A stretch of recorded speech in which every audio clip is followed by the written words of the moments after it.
compiler et tester l'application. Alors, pour terminer ici ce chapitre et pour pouvoir partager maintenant votre programme avec le plus grand nombre, on va passer à ce qu'on appelle à la compilation. Alors, c'est pas tellement de la compilation parce que déjà, quand vous faites démarrer ici à chaque fois, vous avez déjà une version compilée qui se trouve dans le fameux dossier bin, comme vous avez pu le voir dans la partie debug ou release. Alors, à ce sujet, justement, on va, et si ce n'est pas déjà le cas, faire affichage et afficher l'explorer de solutions. Alors, votre solution se trouve ici sur la droite. Vous pouvez voir ici vos fichiers, et notamment on en a qu'un ici, c'est le programme.cs. Mais on va s'intéresser justement à cette fameuse compilation. Donc, il faut savoir que quand vous distribuez un programme, il faut le distribuer en mode release. Donc ici, on va passer de debug à release. Alors, il y a quelques petites différences subtiles, c'est qu'en mode debug, la compilation embarque des outils de débogage, etc. Et donc, quand vous passez en mode release, non seulement le programme va être plus rapide, mais il va aussi être optimisé au niveau du code, de sa taille, etc. Alors, vous devez vous dire pourquoi on ne travaille pas en mode release. Tout simplement parce que si vous lancez en mode release la compilation démarrer, vous n'aurez pas accès aux outils de débogage. D'ailleurs, vous pouvez voir ici un message qui vous le dit, voilà, arrêtez le débogage, continuez le débogage, mais vous n'avez pas c'est un débogage dégradé. Donc ici, vous faites continuer le débogage, tout simplement, votre fenêtre, alors là, elle s'est ouverte derrière, mais peu importe. Alors, si vous avez jamais fait démarrer ici en mode release, ce qu'il faudra pas oublier de faire, c'est d'aller ici au niveau de gestion des contacts, faire un clic droit et cliquer sur générer. En fait, ça lance une compilation tout simplement comme on le fait en appuyant sur le bouton play. Et on peut voir ici que ça a déjà été fait. Alors, pour maintenant compiler le programme, on a plusieurs possibilités. Vous avez dans l'outil ici de génération, vous avez la possibilité de publier votre programme avec gestion des contacts. Publier, voyez, et vous avez un assistant de publication. Alors moi, franchement, je vais pas utiliser ça, mais on peut voir que ça va créer un dossier publish et vous pouvez le faire à partir d'un site web, d'un chemin UNC ou d'un chemin réseau ou à partir d'un CD-ROM ou un DVD-ROM. Alors vous pouvez le faire de là, mais vous aurez un installeur Click at 11 qui est propre à Microsoft et moi je ne trouve pas ça super. Donc je vais annuler tout simplement et nous ce qu'on va faire, on va aller au niveau de outils, pas du tout extension, excusez-moi, et on va gérer les extensions. En fait, on avait installé un package et là en passant par les outils et NuGet, mais maintenant on va installer une extension qui va nous permettre de faire ça et de créer un fichier installeur assez rapidement. Donc on va aller dans parcourir et on va chercher tout simplement Microsoft Visual Studio Project, il me semble. Voilà, alors je crois que je l'avais déjà là, mais voilà, c'est ici Microsoft Visual Studio Installer Project. Donc je vais sélectionner et je vais cliquer ici sur installer. C'est une extension qui va nous permettre en fait de créer un setup. Alors vous pouvez voir ici que c'est une tâche planifiée et que ça va s'exécuter tout simplement à la réouverture de Visual Studio. Donc je vais fermer totalement mon projet, je vais enregistrer les modifications et vous voyez que l'installeur se lance. À noter que j'ai récupéré ici un petit icône qui se nomme Contact, qui me servira ici d'icône d'application. Donc évidemment, je vais acquiescer à l'installation et on va patienter le temps que l'extension s'installe.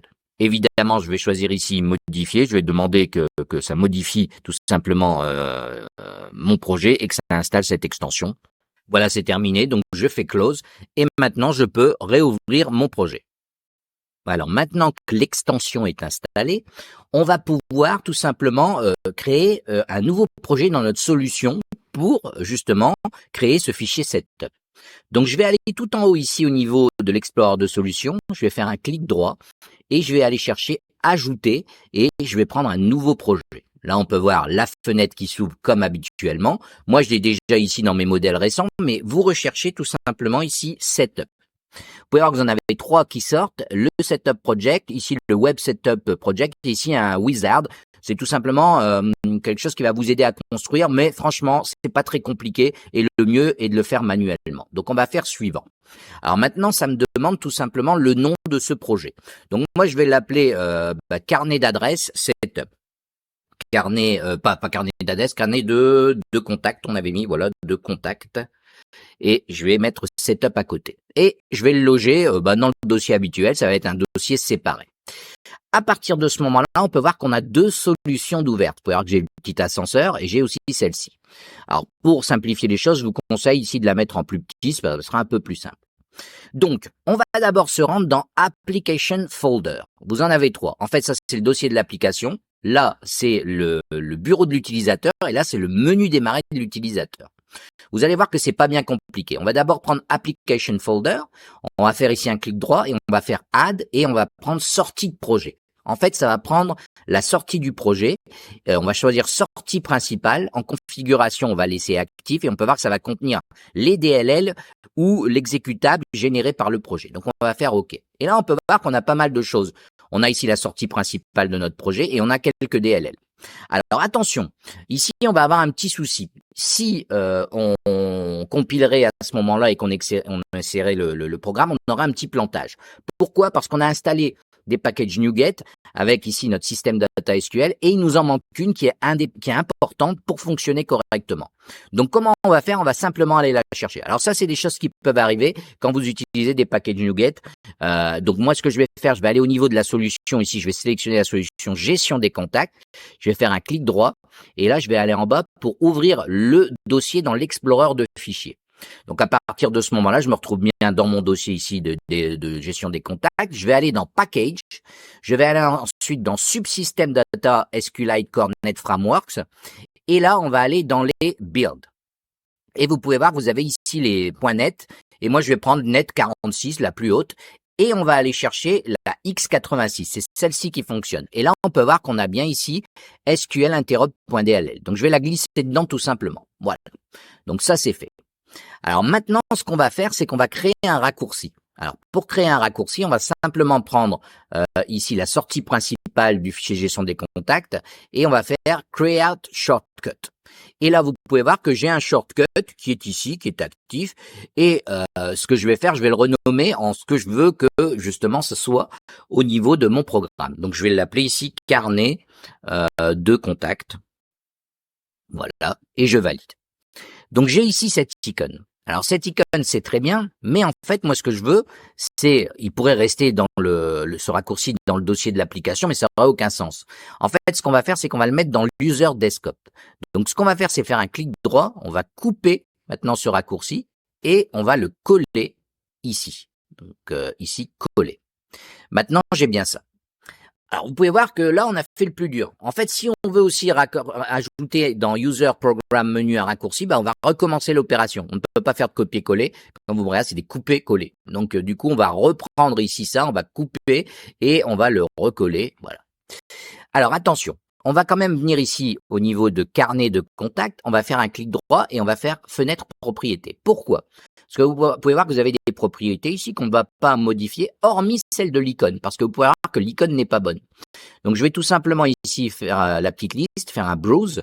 Je vais faire browse et ici, je dois aller le chercher dans un des 3 dossiers. Le seul problème, c'est que pour le moment, j'en ai pas. Donc, ce que je vais faire, c'est que je vais refaire tout simplement au niveau de l'application folder. Je vais le stocker là. Je vais faire ici add et je vais aller chercher un fichier tout simplement. Ce fichier, moi, il se trouve sur mon bureau. Je vais aller le chercher. Il est là, voilà. Je double-clique et maintenant, j'ai bien Contact Tico qui est là. Donc, je retourne dans l'user desktop. Je resélectionne et vous pouvez voir qu'à droite, maintenant, je vais de nouveau faire un browse. Et là, je vais aller chercher dans l'application folder. Et j'ai bien mon Contact Tico qui est là, comme vous pouvez le voir. Et je fais OK. Voilà, ça me demande de sélectionner l'icône s'il y en avait plusieurs parce que vous pouvez aussi l'extraire d'un exe ou d'une DLL. Et donc maintenant, ça c'est fait. Alors ce qui me reste à voir, c'est au niveau ici de la sortie principale de gestion des contacts et notamment, alors je ne sais plus si c'est là exactement, il ne me semble pas parce que en fait, ce qu'on veut, c'est vérifier en fait le nom de sortie.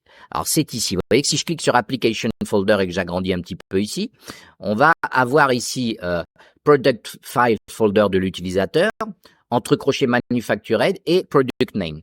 Donc ici, je peux modifier les choses. Alors, je pourrais le faire en dur, tout simplement. On peut voir qu'il y a un slash ici au niveau de Product Name. Donc, je pourrais tout simplement garder Product File Folder, supprimer ici, par exemple, alors je vais copier-coller cette ligne pour que ce soit plus simple. Je pourrais ici supprimer Manufacturer, voilà.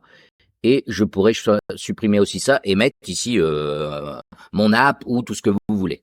Bon, c'est pas ce que je vais faire. Je vais vous montrer comment faire de manière un petit peu plus correcte, je dirais. Donc, on va se rendre tout simplement dans la solution, on va cliquer sur carnet de contact setup et c'est là qu'on va avoir accès à certaines propriétés.